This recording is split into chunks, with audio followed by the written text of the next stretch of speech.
Walkthrough for Edexcel Foundation GCSE from November 2018, paper 2, so calculators at the ready. First page, never overcomplicate. Make sure you do exactly what you're told and don't take everything too lightly. Very easy to lose an easy mark somewhere. So the 4, that's in the tens column. So 4 tens or 40 obviously is perfectly acceptable. Square numbers, so 1, 4, 9, 16, 25. So 1 times 1 and all that. But we're only interested in odd numbers. So I'll go with 7 squared, 49. Grams into kilograms, the units are getting bigger, so the number needs to get smaller. And whenever the K is involved, it's a factor of 1,000. So 4.560 if you want. Meters into millimeters, so they've jumped centimeters. So don't forget it's times by 100. That'll turn it into centimeters. Then times by 10. So ultimately it is timesing by 1,000. So the 7 should become 7,300 millimeters. Cube roots, best to learn them. Always easier, but obviously on your calculator. Feel free to press a few buttons. And question 5, write as a fraction. It goes, the 1 is in the hundredths, so stick it over 100. It doesn't cancel down, so don't waste any time thinking about that. Go to question 6, comparing fractions, impossible, so change them. You've got a calculator, change them to decimals by doing top divided by bottom. 0.714 and so on. That's 0.76 and that's 0.73 recurring. So the smallest of those is 5/7. The next one up is 0.73, so that's 11/15.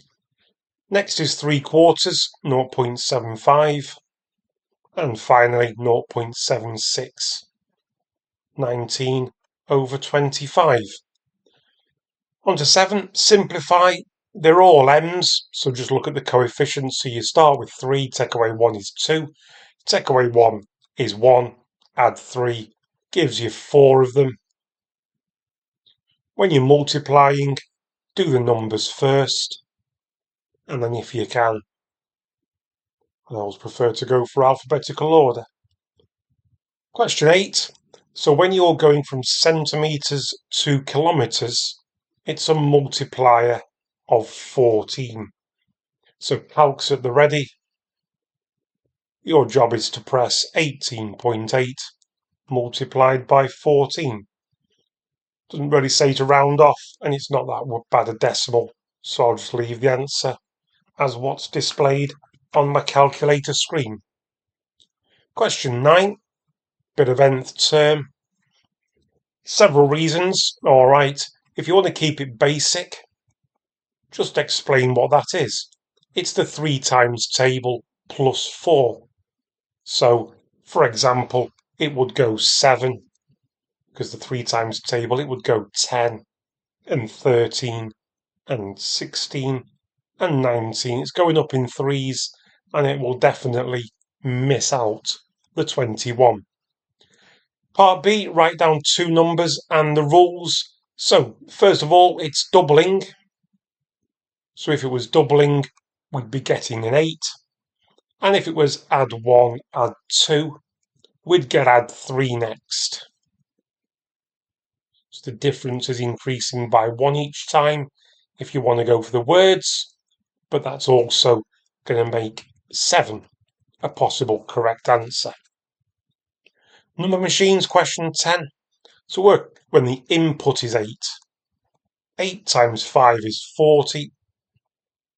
40 take away 2 gives us 38. So working backwards, so obviously if you want to reverse the flow, you change the signs to the inverse operation. You could do it by algebra, but I'll do it this way. So start with 28, add 2 makes 30, divided by 5 gives you 6 as your finishing point. Question 11, bit of percentages. Again, you've got your calculator at the ready, so make use of it. Adam gets a bonus, so just top line only. 30% means out of 100. Of means times. On your calc, Adam gets £24. Difference means subtract. So the difference is £4. Number 12, start of some wordies. Not really bothered. Top line tells us something, but not a lot I can do. 20 are red, the rest are blue. So we've got 29 blue. Probability that a counter at random is blue will be 29 out of the 49 counters we have. Next. So when a square has an area of 81, you might know that the square root of 81 is 9. You might need to pop it into your calculator.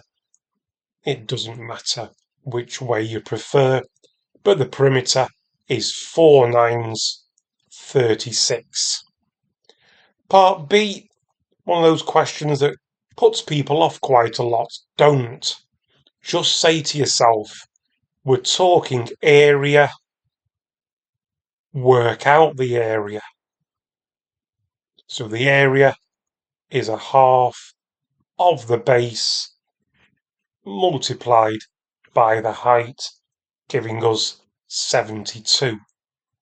You're told the parallelogram is 5 times the size. And if you're not sure of the formula for the area of a parallelogram, it's identical to a rectangle. It's just length times the height. So we need to do 360 divided by the length to give us the height of 12. Some simple probability for question 14. I know not a lot of people are big fans of explain questions, but just keep it's a maths exam. Get the maths in there and you don't have to waffle too much. So this first one, probability of 3 is a half. Well, obviously, is Victoria correct? No, because every number on a fair dice has a 1 in 6 chance. So the 3 and the 6 both have a 1/6. Andy's saying probability of a 6 on both dice. Again, no, not at all. Think about your probability trees. When you go down the branches of a probability tree, you should be multiplying, not adding. And then we've got good old lists. Keep it systematic. Just go 1, 2, 3. And just go through the boring, but safe way of going about these questions. If you're all over the place, you could miss some out. Don't forget there's 6 on a dice, 2 on a head or tail, so you should be getting 12 answers for question 14. On to number 15. So we've got simple interest. So not the same, no need for powers. It's a calculator paper.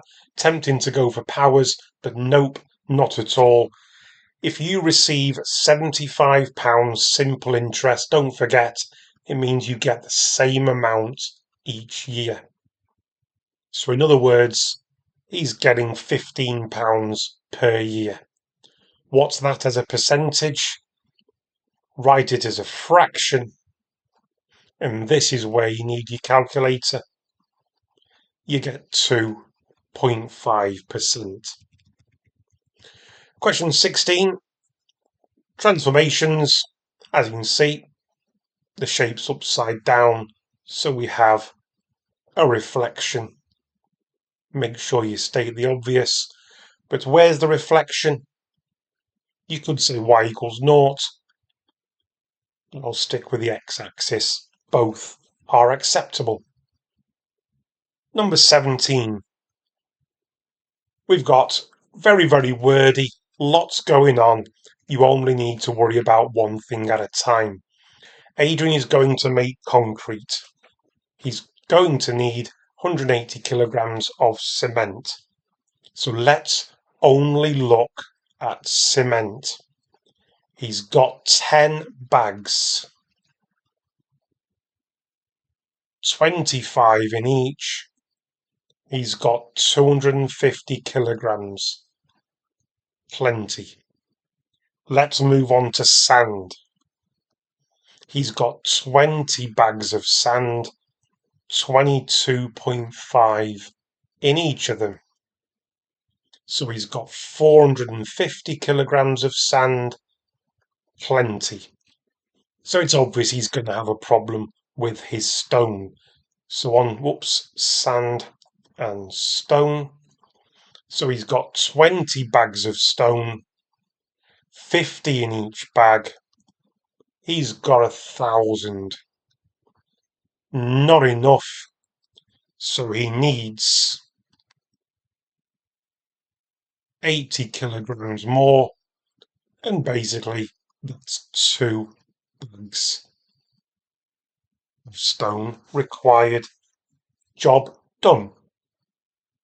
On to question 18.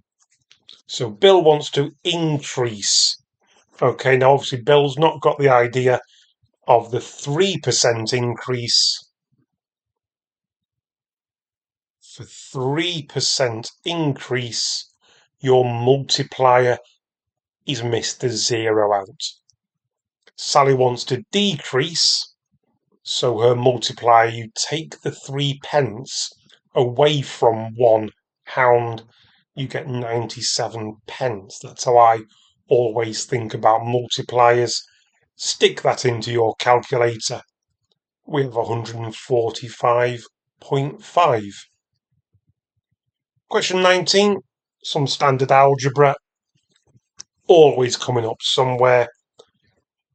BIDMAS, expand the brackets first and then do inverse operations. So add 12 to both sides. We've got 24 and divide both sides by 3. You're getting your answer of 8. Whenever they say fully, that always means there's numbers and letters in common. So they're both in the 3 times table. Take a 3 out. 3 threes give you the 9. You can put a 1 in there, but there's not going to be any need.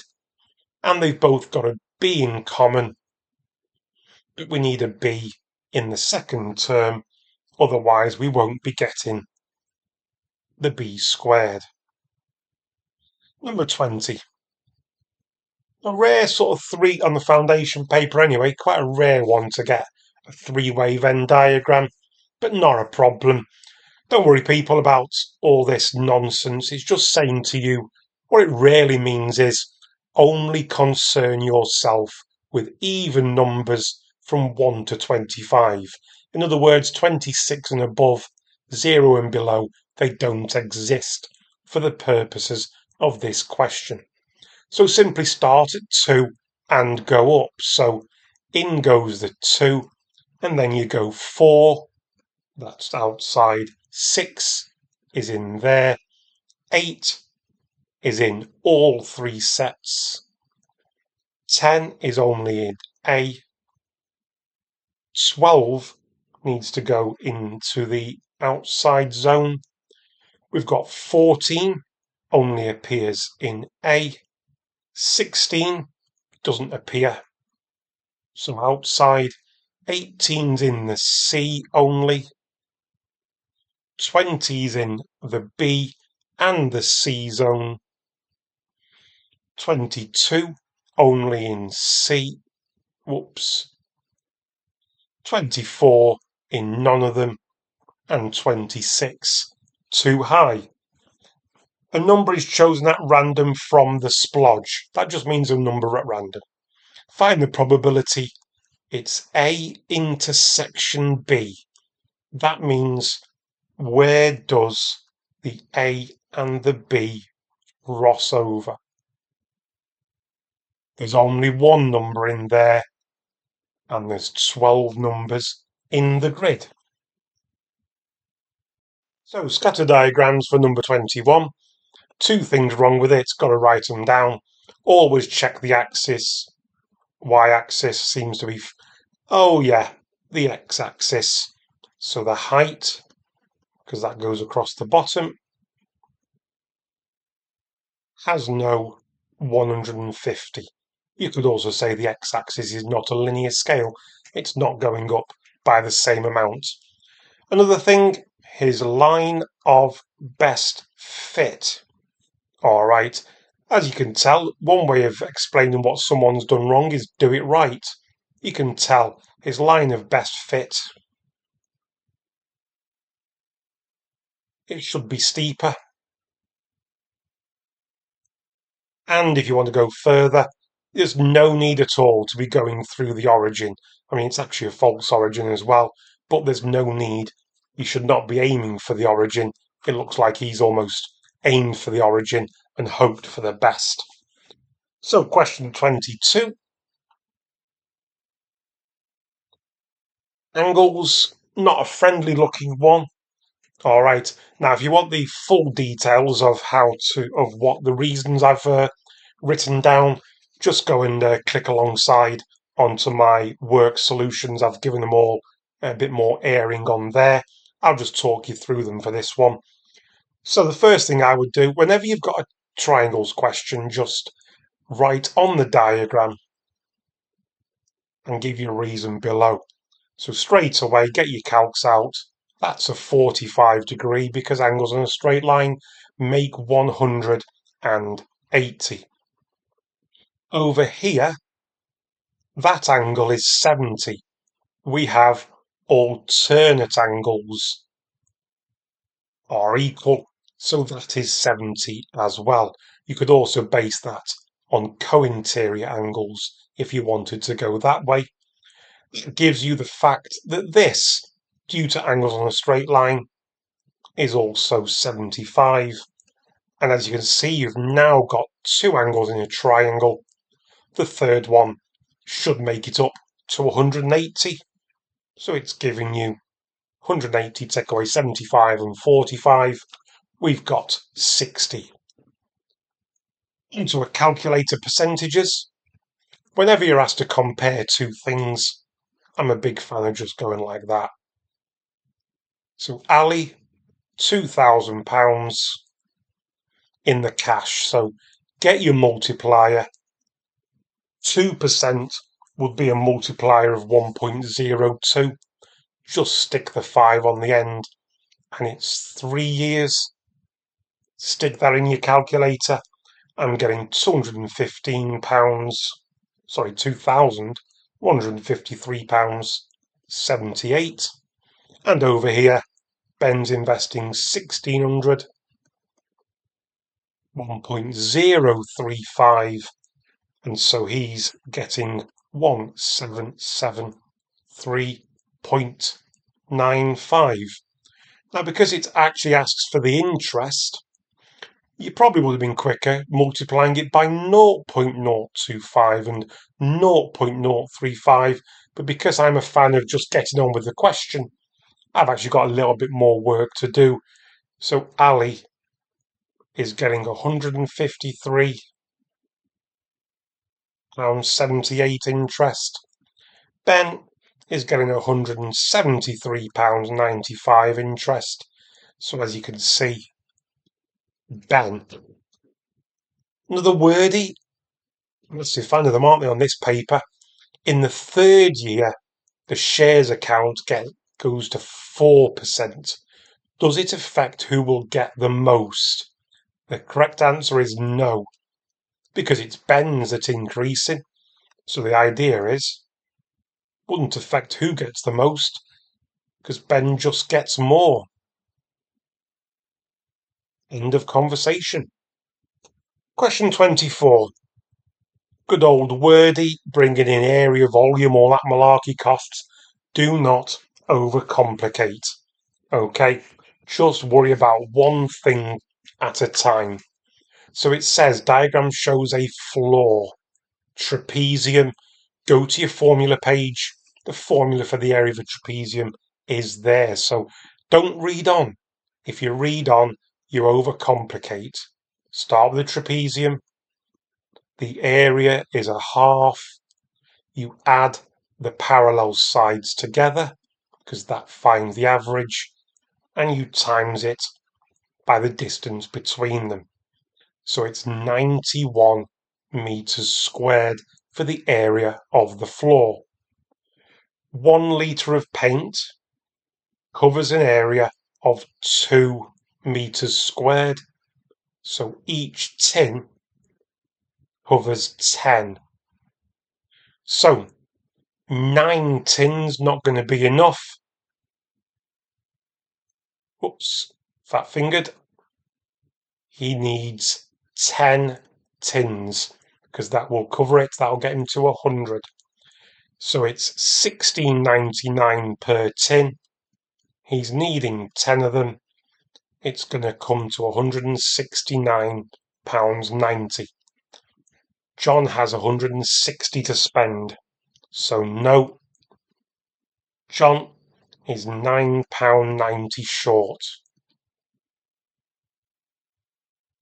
Because he's needing that. He might have thought there's 9 tins, but no, there you go. Needs 10 tins. Question 25. So obviously with coordinates without a diagram, you could, if you wanted to, draw yourself a quick diagram. But I would argue, don't forget what the term gradient means. Gradient means for every unit across, a line goes up or down that unit. So if it goes across 1, it goes up 3. So let's check into this here. Vertically, there's a difference of 6. That would mean it goes across 2 because the line will be in the same proportion. So if it goes up 6, it goes right 2. And if your x coordinate is already 5, when you go right 2, you end up at 7. Final page kicks off with quadratics. You'll have your own way wherever you draw the loops. If you draw a grid, you can split it up. I'll stick with the loops. We've got a 10x squared minus 15x plus 4x, and final loop -6. I'll squeeze it over there to give me enough room. Simplify, so don't forget your x terms should combine. Debt of 15, credit of 4, leaves you with debt of 11. And the -6 on the end. Question B, it's in the quadratic form, so straight away 2 brackets. You're needing 2 numbers that multiply together to make 3, adds together to make 4. They've made it nice and friendly, no need to make a big list. It can only really be 1 and 3. And finally, standard form to finish off with.